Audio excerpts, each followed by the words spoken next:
اب تیسری بات کی طرف میں آنے لگا ہوں. یہ جو جمع قرآن بیان قرآن کے حوالے سے فوائد آپ کے سامنے رکھ رہا ہوں.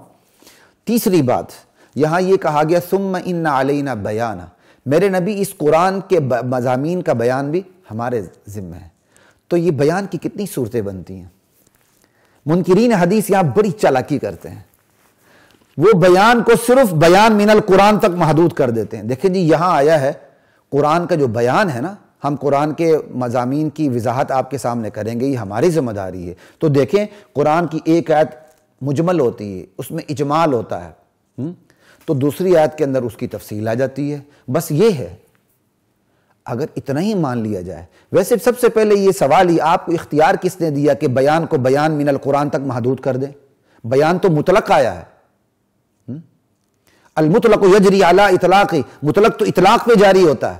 ثم ان علینا بیانہ، ہمارے اوپر ہے قرآن کا بیان، اور آپ نے اس بیان کو پکڑ کے کیا کہہ دیا؟ وہ بیان جو صرف قرآن سے ثابت ہو. اس کے لیے دلیل چاہیے. ہم اپنی دلیلیں دیں گے، لیکن آپ سے دلیل چاہیے کہ آپ نے قرآن کے مطلق لفظ کو محدود کر دیا، کہ قرآن میں جو آیا ہے بیانہ کا لفظ، یہ وہ بیان ہے جو صرف قرآن سے بیان کیا جائے گا.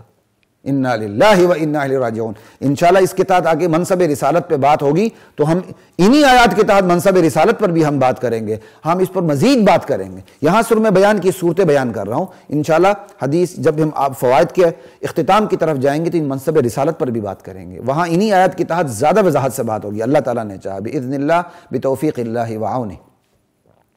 لا الہ الا اللہ. تو سوال یہ ہے منکرین حدیث سے، انہوں نے بیان کو بیان من القرآن تک محدود کر دیا. بھائی بیان ضرور ہوگا، لیکن وہی بیان جو صرف قرآن سے ہوگا. یہاں تو اللہ تعالیٰ نے مطلق بیان کہا ہے کہ ہم اس کی مضامین کی وضاحت کریں گے. آپ نے اسے قرآن تک محدود کر دی. اس کے لیے آپ سے دلیل چاہیے، وہ بھی قرآن سے چاہیے، کیونکہ آپ حدیث کو نہیں مانتے. لا الہ الا اللہ. منکرین حدیث اپنی سازشوں سے باز آ جاؤ. کل حساب دینا پڑے گا. کہاں جاؤ گے؟ مر جاؤ گے. زندگی تباہ و برباد ہو جائے گی تمہاری. وہاں ہمیش کی ناکامی، اس سے اپنے آپ کو بچا لو. تو یہاں بیانہ کہ میں آپ کے سامنے صورتیں رکھنے لگا ہوں. اللہ تعالیٰ نے کہا میرے نبی اس قرآن کا بیان، یہ بھی ہماری ذمہ داری ہے. تو بھائی قرآن کے بیان کی صورتیں کتنی ہیں؟ تو سب سے پہلی صورت وہی ہے جو منکرین حدیث بھی کہتے ہیں، جو ہم بھی کہتے ہیں، بیان من القرآن، توضیح القرآن بالقرآن، تفسیر القرآن بالقرآن. یہ اس کو سب سے بڑا درجہ حاصل ہے. قرآن کا بیان قرآن سے. قرآن میں ایک جگہ بات اجمالی طور پہ آ رہی ہوتی ہے، دوسری جگہ قرآن اسی کی خود تشریح کر رہا ہوتا ہے. لا الہ الا اللہ. قرآن کا مطالعہ کرنے والے اس کو بہت اچھی طرح جانتے ہیں. تو یہ قرآن کے مضامین کے بیان کی ایک صورت ہوئی.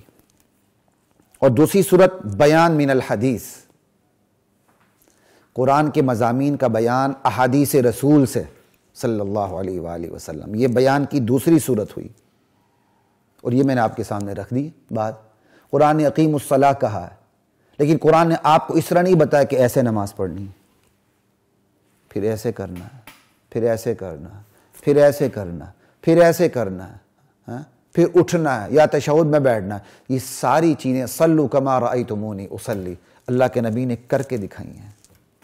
یہ بیان من الحدیث ہے. اس کے بغیر کیا کہتے ہیں، آپ پورے قرآن کریم کو سامنے رکھ کے آپ ایک رکعت نماز نہیں پڑھ سکتے، ایک رکعت نماز نہیں پڑھ سکتے. قرآن تو اصول کی کتاب ہے. قرآن تو آپ کو اصول فراہم کرتی ہے، اور ان اصول کی وضاحت کے لیے آپ کو نبی کے پاس بھیجتی ہے کہ بس جس نبی نے آپ کو اصول بتایا اسی نبی سے ان اصول کی وضاحت بھی سن لو. پتہ نہیں ہم نے نبوت کی منصب کو کیا سمجھ لیا ہے. اس پر میں بات نہیں کرنا چاہتا. انشاءاللہ منصب نبوت پر انہی آیات کے تحت آگے جا کے بات ہوگی اللہ تعالیٰ نے چاہا. لا الہ الا اللہ. تو بیان من الحدیث، یہ بیان کی دوسری صورت ہوئی کہ حدیث سے بیان.